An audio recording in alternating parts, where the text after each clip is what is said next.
Alright, this is the Game Ready feature included with Snap. Game Ready takes the assets you capture and packages them into Game Ready Unity assets. But before we dive in, there's one thing worth knowing. Game Ready works across static captures, character animations, particle effects, and VFX. And they don't all behave the same. Static captures, character animations, particle bursts, and other one-shot effects are largely export and go. Snap trims every sprite, builds the animation clips, creates the Animator Controller, and wraps everything up in a prefab ready to drop straight into your project. Looping particle and VFX effects are a little different. Creating a seamless loop is part technical and part creative, so Snap gives you the controls to dial in exactly the result you're after. Expect to spend a minute or two tweaking those settings until the loop looks right for your game. Let's build one. I'm using this Synth explosion as an example. Some assets, including a few from Synth, use shaders that don't render correctly against a transparent background by default.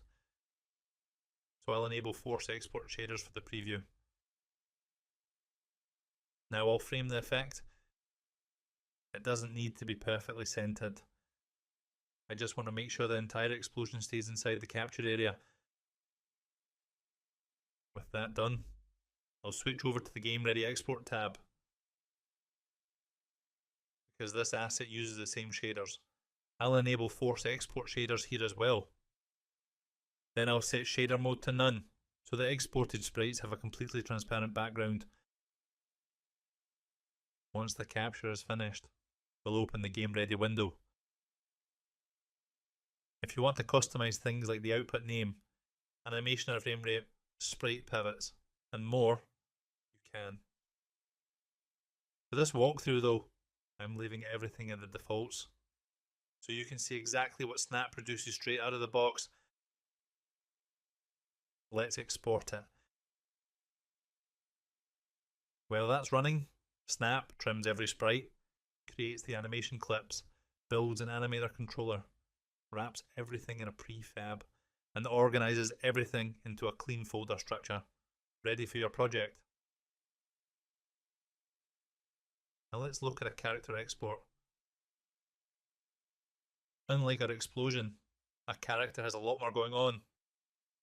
Alongside the generated sprites, animation clips, and prefab, Snap also builds an Animator Controller that's ready for you to wire into your game. Each animation gets its own state, and wherever an animation has directional variants, Snap automatically builds blend trees to handle them.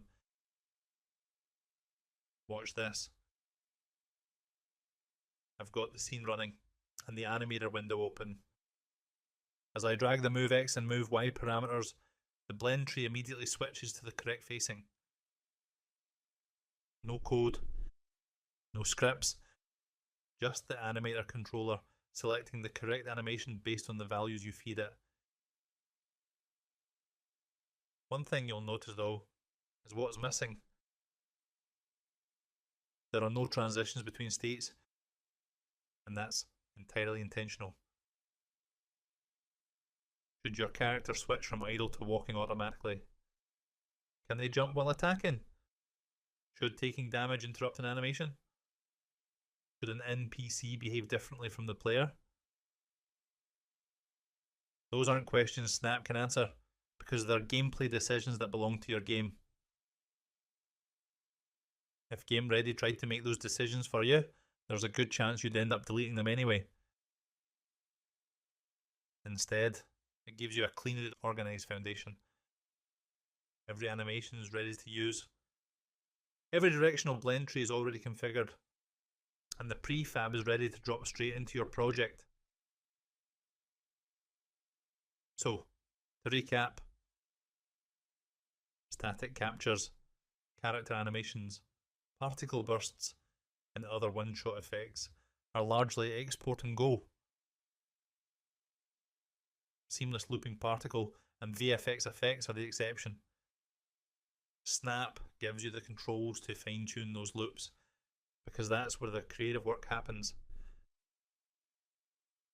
Everything else arrives ready to use, while still leaving the gameplay decisions exactly where they belong.